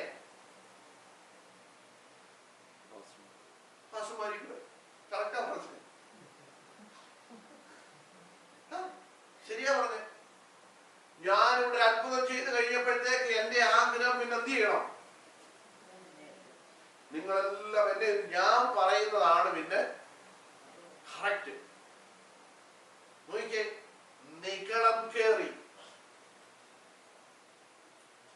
നിങ്ങൾ ശ്രദ്ധിക്കണം, പത്രോസ്, പൗലോസ് ഇവരെല്ലാം മരിച്ചവരെ വാക്ക് പറഞ്ഞ് എഴുന്നേൽപ്പിച്ചവരാ അല്ലെ? ഏലിയാവിനെ കുറിച്ച് നമ്മൾ പഠിക്കുന്നു, എലീശയെ കുറിച്ച് പഠിക്കുന്നു. ഇവരൊക്കെ ഭയങ്കര അത്ഭുതം ചെയ്തവരായിരുന്നു അല്ലെ? മരിച്ചവരെ ഉയർപ്പിച്ചവരായിരുന്നു. ഇവിടെ നോക്കാം, പഴയ നിയമത്തിലവിടെ നിൽക്കട്ടെ. ഇവിടെ നോക്കിയാൽ നിങ്ങൾ അറിഞ്ഞിരിക്കണം, ഇന്നിതെല്ലാം ഇവരുടെ ഉള്ളിൽ കൂടെ പിശാച് കേറി. അവരെന്ത് പറഞ്ഞാൽ, അതുകൊണ്ടാണല്ലോ അവരെ ആരെങ്കിലും എന്തെങ്കിലും ഈ കർത്താവിനെ ആരെല്ലാം എന്തെല്ലാം പറഞ്ഞു, കർത്താവ് പ്രതികരിച്ചു. ഒരു പ്രാവശ്യം പത്രോസ് വാളെടുത്തതല്ലാതെ കർത്താവിനെ വിളിച്ചു, കർത്താവിനെ കുറിച്ച് പറഞ്ഞു, ഇവൻ ബേൽസെബൂലിനെ കൊണ്ടാണ് ഇവൻ എന്ത് ചെയ്യുന്നത്. വായിച്ചിട്ടില്ലേ? അത്ഭുതങ്ങളൊക്കെ ചെയ്യുന്ന ഭൂതങ്ങളുടെ തലവനെ കൊണ്ടാണെന്ന് പറഞ്ഞു. കർത്താവ് ശിഷ്യന്മാര് പറഞ്ഞു, എന്താ പിന്നെ കാണിച്ചാൽ ഞങ്ങളുടെ കർത്താവിനെ ബേൽസെബൂൽ എന്ന് വിളിച്ചോ? വാളുമായിട്ട് അവർ ഇറങ്ങി ഇല്ല. കർത്താവിനെ എന്തെല്ലാം ചെയ്തു, എന്നെല്ലാം ചീത്ത വിളിച്ചു. ഇന്നും വിളിച്ചോണ്ടിരിക്കുന്നില്ല. കർത്താവിനെ പ്രതികരിക്കുന്നുണ്ടോ? നിങ്ങളൊന്ന് ചിന്തിച്ചു നോക്കിയേ. ഇന്നത്തെ ഈ അത്ഭുതം കാണിക്കുന്നവരെ ആരെങ്കിലും എന്തെങ്കിലും പറയാൻ പറ്റുമോ? പറഞ്ഞാൽ തീർന്നു. നമ്മുടെ ഫേസ്ബുക്ക് പോലും അടിച്ചു പോകും അല്ലേ? പിന്നെ അതിനകത്ത് ഇവരുടെ ശിഷ്യന്മാരുടെ കമന്റ് നമ്മൾ വായിച്ചാൽ നമ്മുടെ വായുടെ ചീത്തയാകുന്ന തരത്തിലുള്ള കമന്റുകളാണ് പിന്നെ വരുന്നത്. നിങ്ങൾ അറിഞ്ഞിരിക്കണം, പിശാച് മുതലെടുത്തു. പിശാച് ഇവിടെ ജയിച്ചു. എങ്ങനെ? അവന്റെ തന്ത്രത്തിൽ ഞങ്ങൾ വീണു, നമ്മൾ വീണു. കഴിഞ്ഞ ദിവസം ഒരു വലിയ പ്രവാചകരെ സ്റ്റേജിൽ ഇരുത്തി മാലയൊക്കെ ഇട്ട് പൈസയൊക്കെ കൊണ്ട് കൈ കൊടുത്ത് പുള്ളി ഇങ്ങനെ ചിരിച്ചുകൊണ്ടിരിക്കുക. നിങ്ങളൊക്കെ അറിയുന്ന ഒരു പ്രവാചകൻ യൂട്യൂബിൽ കിടപ്പുണ്ട്. ഒരു സ്റ്റേജ്, അത് തമിഴ്നാട്ടിൽ കൊണ്ടവിടെ ഇരുത്തി പുള്ളി ഇങ്ങനെ ഇരിക്കുക, ഊമദൈവം പോലെ ഇങ്ങനെ ഇരിക്കുക. ആദ്യം കൊണ്ട് മാലയൊക്കെ കൊണ്ടിട്ടു.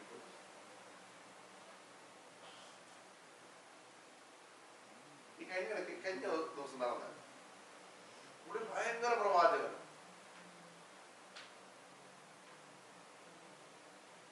പുള്ളി ആരെയാ പ്രസംഗിക്കുന്നതെന്നാ പറയുന്നത്?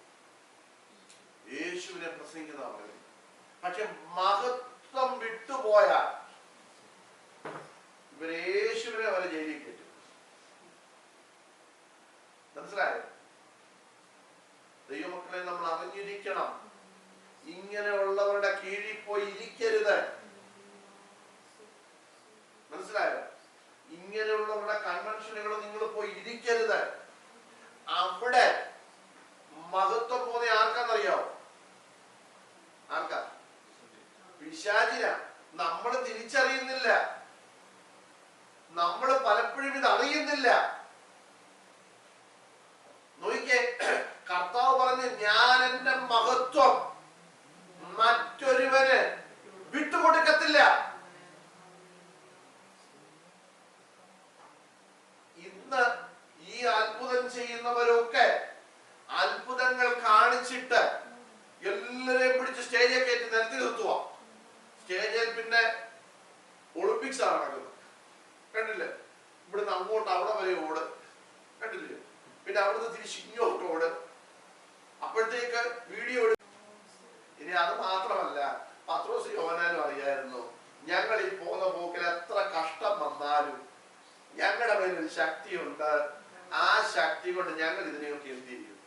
ജയിക്കും.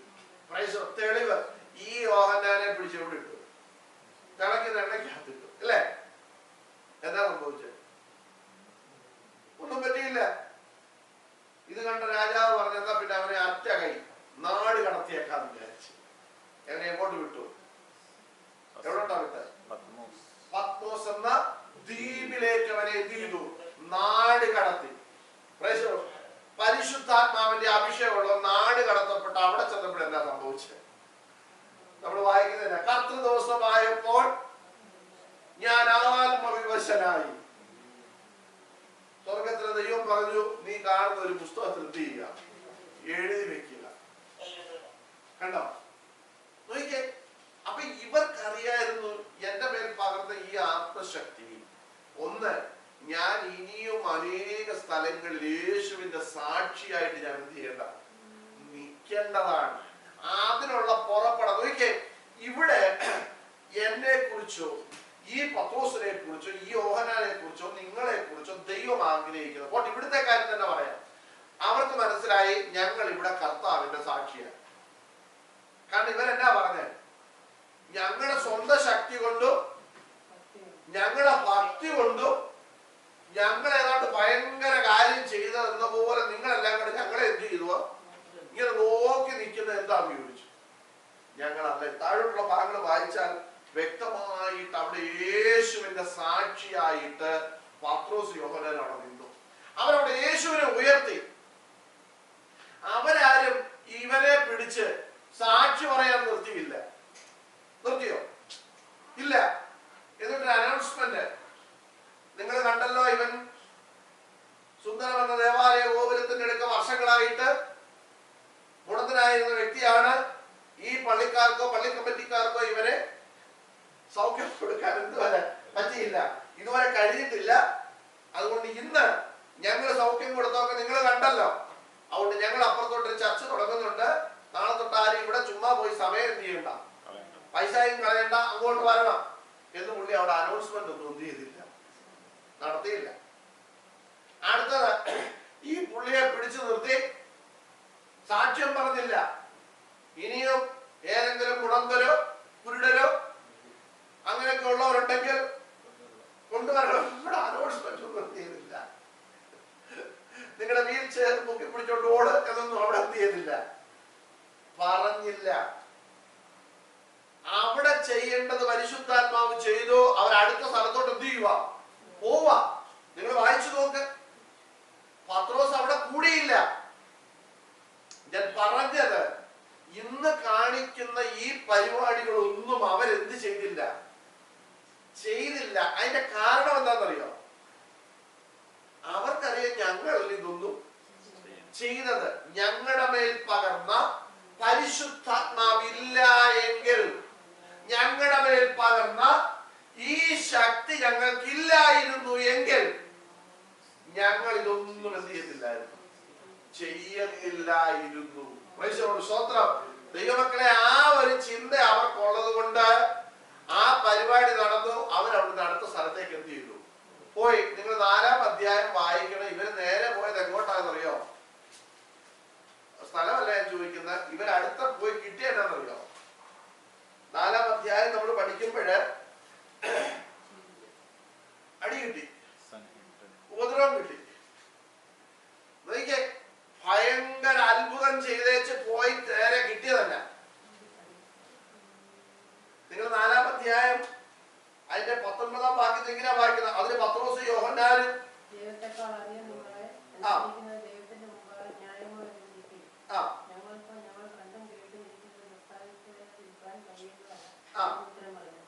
എന്നാൽ ഈ സംഭവിച്ച കാര്യം കൊണ്ട് എല്ലാവരും ദൈവത്തെ മഹത്വപ്പെടുത്തുകയാൽ അവരെ ശിക്ഷിക്കുന്നതിന് ജനനിമിത്തം വഴിയൊന്നും കാണായതുകൊണ്ട് അവർ പിന്നെയും കർശനം ചെയ്ത് അവരെ വിട്ടയച്ചു. ക്ഷമിക്കണം. 5-ാം അധ്യായത്തില് 5-ാം അധ്യായം നമ്മൾ വായിക്കുമ്പോൾ ഈ അത്ഭുതമൊക്കെ ചെയ്ത പുള്ളികള് അതിന്റെ 40-ാം വാക്യം നമ്മൾ വായിക്കുമ്പോൾ 41-ാം വാക്യത്തിൽ വായിക്കുന്നത്, തിരുനാമത്തിന് വേണ്ടി അപമാനം സഹിപ്പാൻ യോഗ്യരായിട്ട് എണ്ണപ്പെടുകയാൽ അവർ സന്തോഷിച്ചും കൊണ്ട് ന്യായാധിപ സംഘത്തിന്റെ ശ്രദ്ധിക്കണം. 3-ാം അധ്യായത്തിൽ അത്ഭുതം ചെയ്തു, 4-ാം അധ്യായത്തിലേക്ക് വന്നു, 5-ാം അധ്യായത്തിലോട്ട് കയറിയപ്പോൾ കിട്ടിയതന്നെ അപമാനം, ഉപദ്രവം. ശ്രദ്ധിച്ചേ, കാരണം അവിടെ അതിന്റെ മുകൾ ഭാഗത്ത് എഴുതിയിരിക്കുന്ന അവരെ വരുത്തി അടി കൊടുത്ത് അങ്ങനെ എഴുതിയിരിക്കുന്നത്. ഇനി യേശുവിന്റെ നാമത്തിൽ സംസാരിക്കരുത് എന്ന് കൽപ്പിച്ച് അവരെ. അപ്പൊ അടിയും കിട്ടി, ശാസനയും കിട്ടി. രണ്ടും ആണുങ്ങൾക്ക് കിട്ടിയത്. നോക്കിക്കേ, ഇവരാരും ഇത് ധനസമ്പാദനത്തിനുള്ള മാർഗമായിട്ട് എന്ത് ചെയ്തില്ല, കണ്ടില്ല. നിങ്ങൾ ശ്രദ്ധിച്ചോണം, ഭൗതികമുണ്ടാക്കാനായിട്ട് ഉപയോഗിക്കുന്നു എങ്കിൽ നിങ്ങൾ ഓർത്തോണം, അവരിൽ കൂടെ പ്രവർത്തിക്കുന്ന ശക്തി അത് വേറെയാണെന്ന് ദൈവജനം തിരിച്ചറിയാനിടയായിത്തീരണം. മനസ്സിലായോ? ദൈവജനം അത് എന്ത് ചെയ്യണം? തിരിച്ചറിയാനിടയാകണം. ഞാൻ പറഞ്ഞല്ലോ, ഇന്ന് പിശാച് മഹത്വം നേടുന്നതും ആരാധന നേടുന്നതും ഞങ്ങളിൽ കൂടാ. കാരണം ഈ നമ്മുടെ നാട്ടിൽ പറയത്തില്ലേ, ഒരു പ്രാവശ്യം ഒരു ചക്ക വീണ് മുയൽ എന്ത് ചെയ്തു? ചത്തു. പിന്നെ എന്നും ചക്ക വീഴുമ്പോൾ നോക്കും മുയൽ വീഴത്ത്. ഒരു പ്രാവശ്യം എങ്ങനോ എന്ത് ചെയ്തു, സംഭവിച്ചു. അത് ഞങ്ങൾ എന്ത് ചെയ്തു, മുതലാക്കി. മനസ്സിലായോ? അപ്പം മറ്റേ പുള്ളി പതുക്കെ അടുക്ക വന്നു. അപ്പൊ പുള്ളിക്ക് മനസ്സിലായി എന്റെ ആഗ്രഹം മഹത്വം കിട്ടണം. അപ്പൊ യവനിൽ കൂടെ എന്ത് ചെയ്തേക്കാം, പതുക്കെ കേറിയേക്കാം. ഇന്ന് പകൽക്കാലം നമ്മൾ തിരിച്ചറിയാനിടയാണ്. അപ്പൊ ശ്രദ്ധിക്കണം, പരിശുദ്ധാത്മാവ് നമ്മുടെ മേൽ വന്നപ്പോൾ ഇവിടെ ഈ ശിഷ്യന്മാർ ആദ്യം യേശുവിന്റെ സാക്ഷികളായിട്ട് നിന്നു.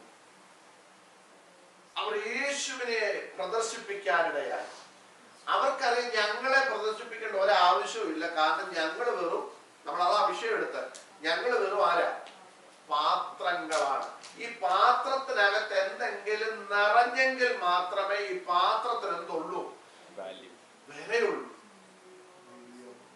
നമ്മുടെ നാട്ടിൽ കല്യാണത്തിനൊക്കെ, കല്യാണത്തിന് അല്ലെങ്കിൽ നമ്മുടെ വീട്ടിൽ പ്രാർത്ഥനയ്ക്കൊക്കെ ഈ ചോറ് വിളമ്പിക്കൊണ്ടിരിക്കുമ്പോ ഈ ഏതെങ്കിലും കൂട്ടാൻ, ഉദാഹരണത്തിന് ഇറച്ചി വിളമ്പിയില്ലെങ്കിൽ ഈ വീട്ടുകാരൻ അവിടെ ഇരിക്കുന്ന ഏതെങ്കിലും വിളമ്പ് ആ ഇറച്ചി പാത്രം എടുത്തോണ്ടോ, അങ്ങനല്ല പറയും.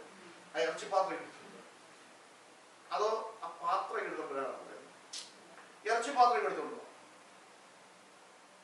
എന്ന് പറഞ്ഞാൽ അതിന്റെ അർത്ഥം. അപ്പൊ ഈ പാത്രത്തിന് വില വന്ന എങ്ങനെ?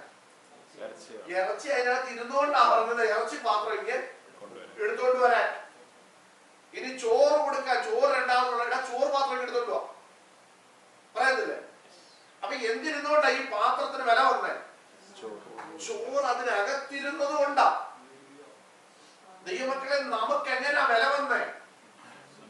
പരിശുദ്ധാത്മാവ്, നിങ്ങൾ ദൈവത്തിന്റെ മന്ദിരമെന്നും, അടുത്തത് ദൈവത്തിന്റെ ആത്മാവ് നിങ്ങളിൽ വസിക്കുന്നു എന്നും നിങ്ങൾ അറിയുന്നില്ലയോ? അപ്പൊ നമുക്ക് വില വന്നേ എങ്ങനെ? അപ്പൊ നമുക്ക് വില വന്നത് എങ്ങനെ? ഈ മന്ദിരത്തിന് വില വന്നത് എപ്പോഴാ? ദൈവത്തിന്റെ ആത്മാവ് ഇതിനകത്തേക്ക് വന്നപ്പോഴാണ്. ഇന്ന് പകൽക്കാലം ഓർക്കണം, നമുക്ക് എന്തെങ്കിലും വില കിട്ടിയെങ്കിൽ, എന്തെങ്കിലും വിലയുണ്ടെന്ന് മറ്റുള്ളവർ മനസ്സിലാക്കുന്നുണ്ടെങ്കിൽ, ദൈവമക്കളെ ഓർത്തോണം, നമ്മുടെ ഉള്ളിൽ എന്ത് വന്നപ്പോഴാ? ദൈവത്തിന്റെ ആത്മാവ് വന്നപ്പോഴാ, പരിശുദ്ധാത്മാവ് വന്നപ്പോഴാ. ഇല്ലെങ്കിൽ നമ്മൾ ദൈവത്തിൽ വായിക്കുന്നില്ലേ, ഞങ്ങളുടെ ഉള്ളിൽ മൺപാത്രങ്ങളിൽ അത്ര ഈ നിക്ഷേപം എന്ത് ചെയ്തിരിക്കുന്നത്, വെച്ചിരിക്കുന്നത്.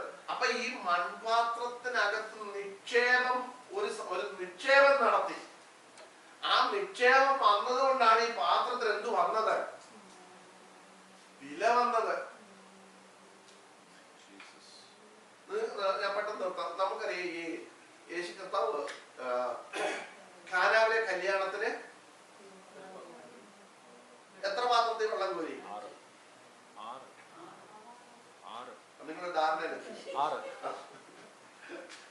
ഈ 6 പറഞ്ഞവർക്ക് 6 ഇരിക്കട്ടെ. ബൈബിള് 6 കൽപാത്രങ്ങളാണ് പറയുന്നത്. ഇനി 5 പറഞ്ഞാൽ 5 ഇരിക്കട്ടെ. 5 മതി, അതിനകത്തെങ്കിലും നടന്നാൽ മതി. നിങ്ങളൊന്ന് ഓർത്ത് നോക്കിയേ, ഇതിനകത്ത് കൊണ്ടുവച്ച ഈ വീഞ്ഞാണല്ലോ ഏറ്റവും ഭയങ്കര ടേസ്റ്റ് ഉള്ളതായിട്ട് മാറിയത്. പിറ്റേന്ന് തൊട്ട് ഈ ഷീട്ടുകാരൻ കലം ഉണ്ടാക്കി കച്ചവടം കൊടുത്തു. നിങ്ങളൊന്ന് ഓർത്ത് നോക്കിയേ, ഒരു ബോർഡ് വെച്ചു, ഏറ്റവും ടേസ്റ്റ് ഉള്ള വീഞ്ഞ് കിട്ടുന്ന കലം ഇവിടെ വിൽക്കപ്പെടും. ഇന്ന് നമ്മുടെ എല്ലാം ചർച്ചിന്റെ ഫ്രണ്ടിൽ എന്തായിരുന്നേക്കുന്നത്? ഇവിടെ വന്നാൽ എന്തുണ്ട്? ഇവിടെ വന്നാലേ ഉള്ളു, വേറെ എങ്ങോട്ടും പോയാലും ഇല്ല. ഇവിടുന്ന് കർത്താവ് പോയ കാര്യം ഈ എഴുതി വെച്ച പുള്ളികൾ ഇതുവരെ എന്ത് ചെയ്തിട്ടില്ല, അറിഞ്ഞിട്ടുമില്ല. നിങ്ങൾ നോക്കിയൊക്കെ ഈ കലം കച്ചവടം ചെയ്യുക. ഇന്നത്തെ കാലത്ത് അത് കൂട്ടിക്കോ. ഞാൻ മുൻസൂടെ പോയി 12 കല ഇരിക്കട്ടെ മാസ്റ്റർ, പുള്ളി പറഞ്ഞു പാസ്റ്റർക്ക് ഇരിക്കട്ടെ 12 മേടിച്ച് വീട്ടിൽ കൊണ്ടുവന്ന് വെള്ളം കോരി ഒഴിച്ചു. എങ്ങനെ ഇരിക്കും? വെള്ളം ഇരിക്കും. അതിനകത്ത് വീഞ്ഞൊന്നും ഉദ്ദേശത്തില്ല, ആകത്തില്ല. കാരണം ഇതിനകത്ത് വീഞ്ഞ് ഈ പച്ചവെള്ളം ആയത് എപ്പോഴായിരുന്നു? കർത്താവിന്റെ ശക്തി ഇതിന്റെ മേൽ വന്നപ്പോഴല്ലേ ഇത് നടന്നത്, അല്ലേ? അതോ പുള്ളി പോയി കോരിയുള്ള വീഞ്ഞായിട്ട് മാറുമായിരുന്നു? അല്ല, കർത്താവ് പറഞ്ഞല്ല, ആ കൽപാത്രങ്ങളിൽ വെള്ളം നിറയ്ക്കുക, അത് കോരി വിരുന്ന് വാഴിക്കുക, അതല്ലേ എഴുതിയിരിക്കുന്നത്? വിരുന്ന് വാഴിക്ക് കൊടുക്ക. ഇപ്പോൾ എന്ന് പറഞ്ഞാൽ കോരി വെച്ച വെള്ളം കർത്താവ് പറയുന്ന സമയം വരെ അത് എന്ത് തന്നെ ആയിരുന്നു? വെറും വെള്ളമായിരുന്നു. കർത്താവ് പറഞ്ഞു ഇപ്പോൾ, അങ്ങനെ എഴുതിയിരിക്കുന്നത് കോരി വിരുന്ന് വാഴിക്കോൾ. ഇപ്പോൾ എന്ന് പറഞ്ഞപ്പോ അവിടെ എന്നാ സംഭവിച്ചു? വെള്ളം എന്തായിട്ട് മാറി? വീഞ്ഞായിട്ട് മാറി. അപ്പൊ നോക്കിയ കർത്താവ് ഒറ്റ വാക്ക് പറഞ്ഞപ്പോഴേ വെള്ളം എന്തായിട്ട് മാറി? അവിടെ വീഞ്ഞായിട്ട് മാറി. നോക്കിയേ, ഭയങ്കര ടേസ്റ്റ് ഉള്ളതായിട്ട് മാറി.